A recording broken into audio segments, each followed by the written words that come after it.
Good evening, class. This is Mr. Picard, your well-rounded math teacher, and a little shout out to all the dog owners out there.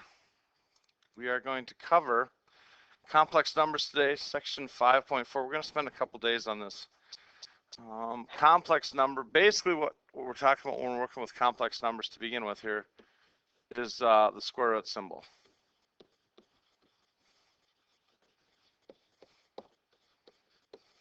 Okay.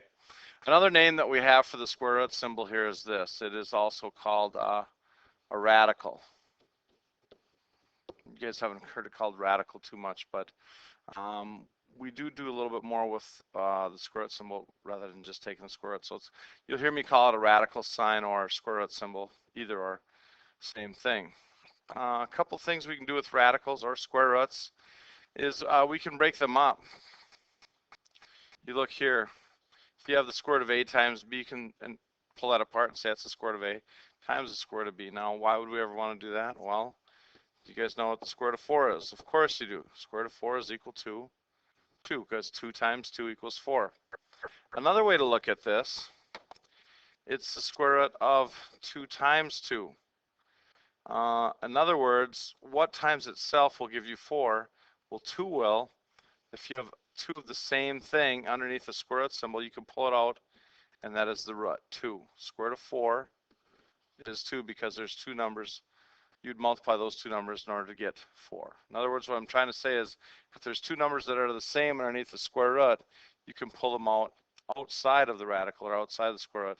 And that becomes your answer on the outside. So anyway, let's say we have the square root of 12. Okay, I know that the square root of 12 is 4 times 3. And I know the square root of 4 is a perfect square. So I would break this up using, this is like my A, this is like my B. This is the square root of 4 times the square root of 3. I can simplify the square root of 4. I know that is equal to 2. But I can't simplify the square root of 3. So I'm going to leave this as 2 square roots of 3 right here.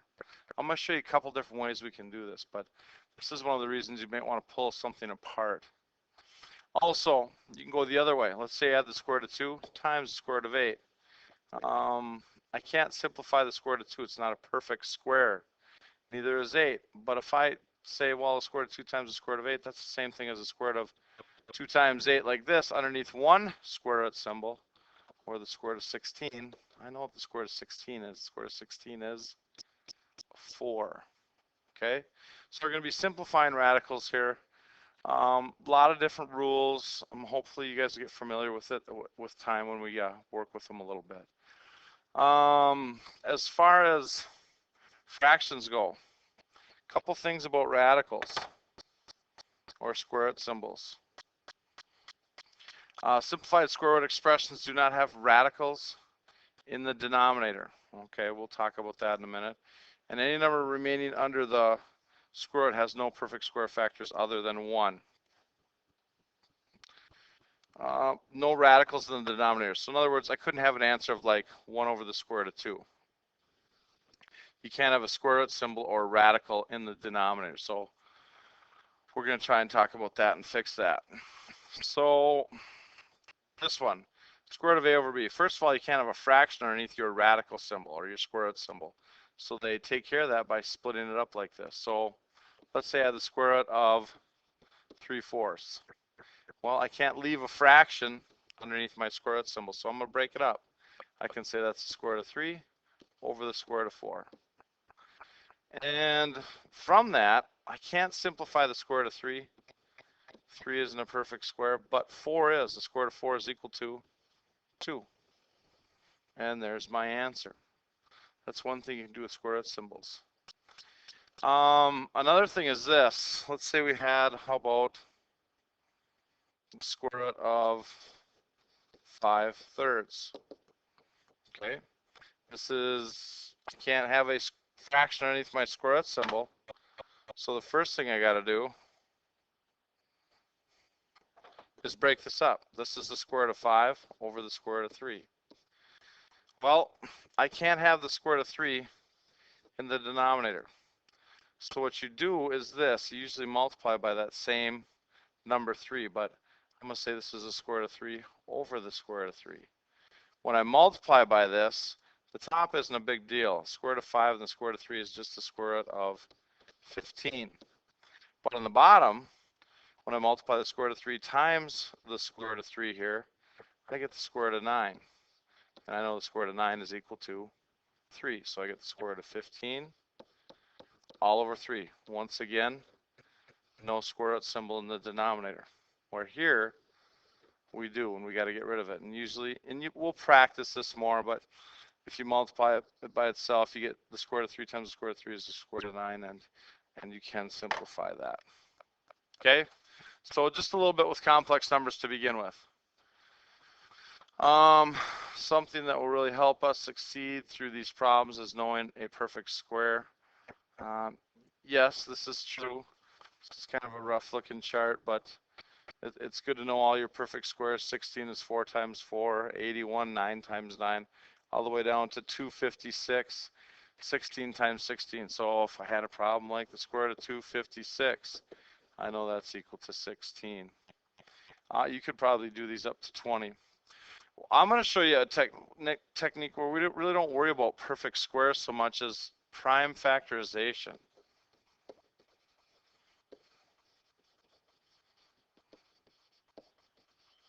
And what I mean by that is this. We're going to break these square roots or radicals down a little bit. So if I something as simple as the square root of 8, what they're saying, the way the book simplifies these is you got to recognize perfect squares. Well, is there any factors of 8 that are perfect squares? Yeah, that would be 4. This is the square root of 4 times the square root of 2. I know the square root of 4 is equal to 2, so this is basically 2 square roots of 2. Whereas the way I would do it, I think it's a little bit easier for students to do this, is you know the square root of 4 is equal to the square root of 2 times 2. If you have 2 of the same factor, you can pull it out of the radical or out of the square root and say it's equal to 2 like this. So the square root of 4 is, we know it's equal to 2, but why? Because there's 2 factors of 2. If you have 2 factors the same, you can pull them out of the square root. So what I would do with the square root of 8 is this. I know 8 is, using your little factor tree, find all the numbers, the prime numbers you would multiply to get 8. 2 times 4, 2 is prime. And then 4 is 2 times 2. They're prime. So this is actually the square root of 2 times 2 times 2. So simplifying this, you need 2 factors of the same thing in order to pull it out of your square root. There's 2, 2, so I'm going to pull them out of the square root and say that's 2. I can't take this one out, so it stays in the square root times the square root of 2. Or you would just simply write 2 square roots of 2. Okay, that's the prime factorization method. And that's what I'm going to be showing you mostly. But if you like this one where you just find perfect squares, you can do that method also. So simplifying square roots. 50.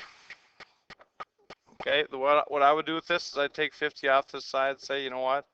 That is 5 times 10. 5 is prime. 10 is 2 times 5. 5 and 2 are prime. So this is actually the square root of, what do we got? 2 times 5 times 5. There's 2 prime numbers. They're the same, 5. So I have 2 factors of 5, so I can pull that out, and it becomes just a 5 on the outside of my square root symbol. Can't pull this out. That stays the square root of 2. So 5 square roots of 2. Now when they say simplifying, this is your exact answer. You also could come up with an approximate.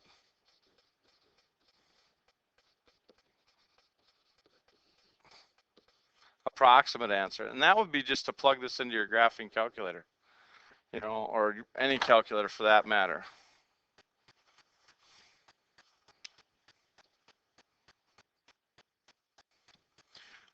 Okay, so I'm gonna pull up the graphing calculator here. We're gonna go to calculate. We're gonna hit square root of 50.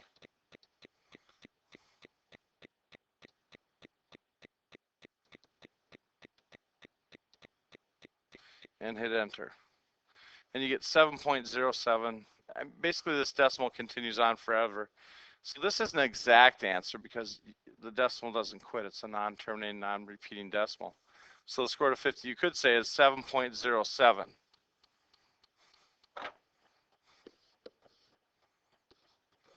But that's not your exact answer. That's an approximate answer. Most of the time, we want an exact answer where you just simplify it down as best you can. So square root of 45, I would just do this. 45 is, oh, I don't know, 3 times 15. 3 is prime. And that's 3 times 5. 3 and 5 are both prime. So this is equal to the square root of 3 times 3 times 5. There it is. 2 3. So I can pull that out of the square root as 1 3.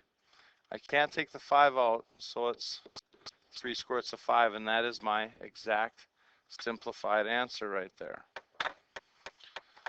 Okay, next, square root of 128 and the square root of x squared. Okay, 128. I don't know what the perfect squares, if there are any perfect squares in there, so I'm just going to start breaking this down. 128 is 2 times 64. 64 is a perfect square, so I could just stop there, but I'm just going to keep going. 32. This is 4 times 8. These are prime. 4 is actually 2 times 2. And then 8 I know is 2 cubed, so I'm just going to put 3 2's up here.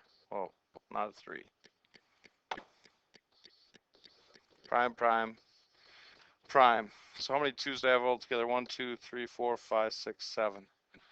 So I'm going to say this. The square root of 2 squared times 2 squared times 2 squared times 2. There's 7 of them, right? So here's 2 2's, 4 2's, 6 2's. There's 7 of them all together. It's just a shorter way to write it, I guess. So I can pull these 2 2's and put a 2 on the outside. Pull out these 2 2's, put another 2 on the outside. Pull out these 2 2's and put another 2 on the outside. I have to leave this one in because I don't have enough of them to pull it out. Square root of 2. Now we're just multiplying all these 2's. 2 times 2 times 2 is 8. Square roots of 2 is my final answer. Now we could have done that right here. Square root of 128 is the square root of 2 times 64, which is equal to the square root of 2 times the square root of 64. And the square root of 64 is 8. So this becomes 8, and then the square root of 2 you put on the end. Square root of 2. Either or. With variables, for D here, it's x squared. So what do we have there? We have an x times an x. There's 2 of them. So I can pull it out and say this is equal to just simply x. Another way to look at it is this. The square root symbol and squaring something are inverse operations. So they basically cancel each other out, and all you're left with once again is an x.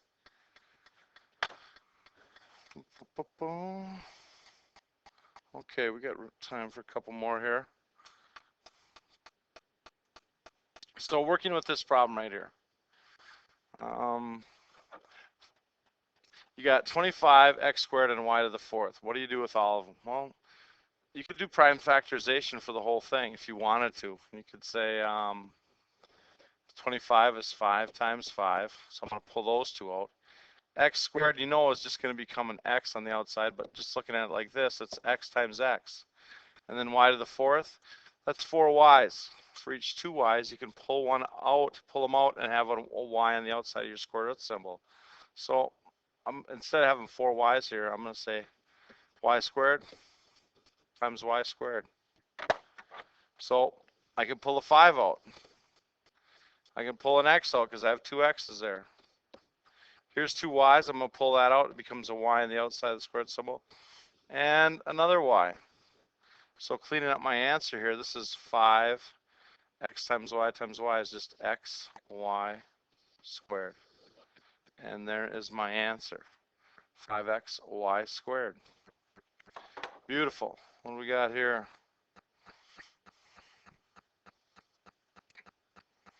Okay. First of all, you can't have a fraction underneath the square root symbol, so I would say this is the square root of x squared all over the square root of x. this is going to give me, well, I know the square root of x squared is this. The square root symbol and squaring something are inverse operations. This is just x all over the square root of x. But I can't have a radical or square root symbol in my denominator. So I have to do this. Here I have 1x. How many x's do I need in order to pull that out of the square root symbol and get rid of it? 2 of them. So I'm going to multiply this denominator by the square root of x. But whatever I multiply the denominator by, I have to multiply the numerator by, because the square root of x times the square root of x, well, that's, I'm sorry, the square root of x over the square root of x, this is equal to just 1. So I'm not changing the value of my fraction. I'm just kind of rewriting it. So multiplying x times the square root of x, this x is on the outside of the square root symbol, so I don't put it underneath the square root symbol. So it just stays x, square roots of x. Here, I have the square root of x and the square root of x. That becomes the square root of x times x. Well, now I have 2 of them. I can pull it out. This becomes x, square roots of x all over x.